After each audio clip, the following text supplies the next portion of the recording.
2 hours before DeanMartin stepped onto The Tonight Show for the last time, Johnny Carson received a phone call that left him shaken. Johnny was alone in his dressing room, preparing for what everyone believed would be another routine Friday night. The phone rang. On the other end was DeanMartin's manager, and something was very wrong. "Johnny," he said quietly, his voice trembling, "Dean insists on doing the show tonight. But I need you to understand, he's not well. This may be the last time he ever performs. There's something he needs to say, and he wants to say it on your show." Johnny didn't respond immediately. He just stared at the wall, already feeling the weight of what was coming.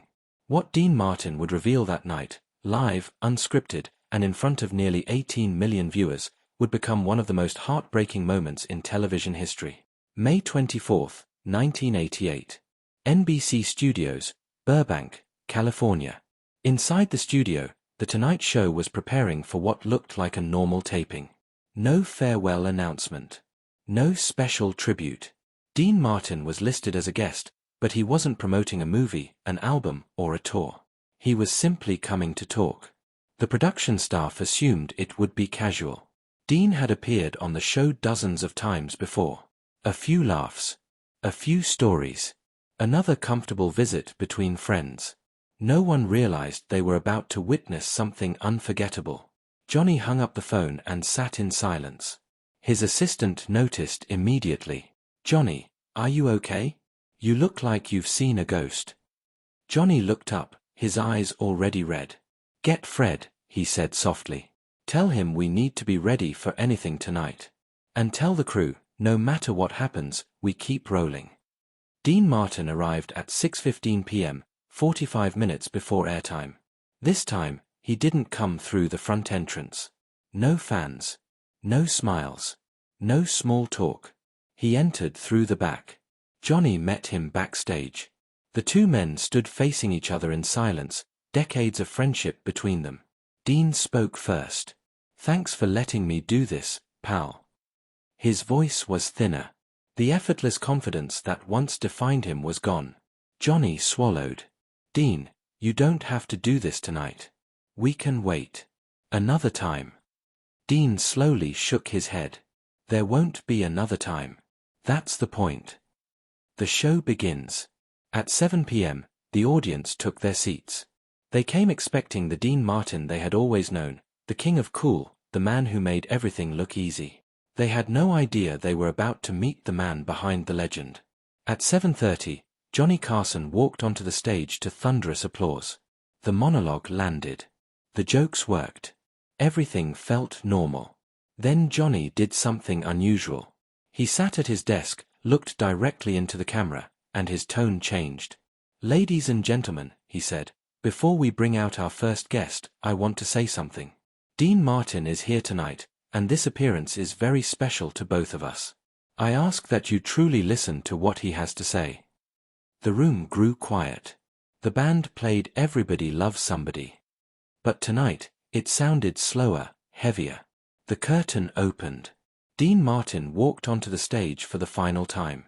He looked smaller, not weak, but burdened. This wasn't the DeanMartin of the Rat Pack era. This was a man carrying visible grief. Johnny stood up. He rarely did that. They embraced, not a showbiz hug, but a real one. The applause was respectful, subdued, as if the audience already understood something important was happening. Dean sat down and looked around the stage, taking it all in. "It's good to see you," Johnny said. "It's good to be seen," Dean replied. "Though I'm not sure how much longer people want to look at this old face." A few uncertain laughs followed. "You said you had something important to say," Johnny said gently. Dean nodded. "I've been performing for 50 years. And most of that time, I wasn't really me. I was playing a character, the drunk, the guy who didn't care, the cool one." The studio was silent. "But when you live as a character too long," Dean continued, "you forget where the character ends, and where you begin." Johnny's eyes filled with tears. "I lost my son 4 years ago," Dean said. "Dean Paul. His plane went down. They never found him." His voice broke. "You can't pretend your way through losing a child. You can't joke it away. You just have to feel it. And feeling it breaks you." Johnny reached out and placed his hand on Dean's arm.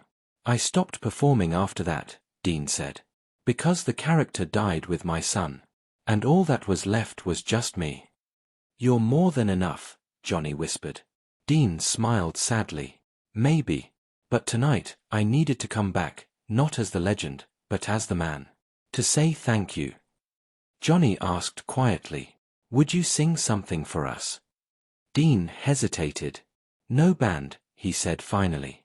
Just me. He stood under the lights, closed his eyes, and began to sing. Not the upbeat version. A slower, fragile goodbye. When his voice broke on the word love, no one moved. No one breathed.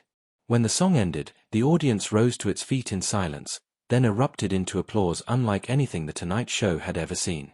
Dean hugged Johnny and whispered, thank you for letting me be human. DeanMartin never performed publicly again. Years later, Johnny Carson said that night taught him something television never had. The bravest performance is when someone stops performing and tells the truth. If this story moved you, subscribe for more untold moments behind Hollywood legends. Share this with someone who needs to hear that it's okay to drop the mask. Because sometimes, the most powerful thing you can do is simply be real.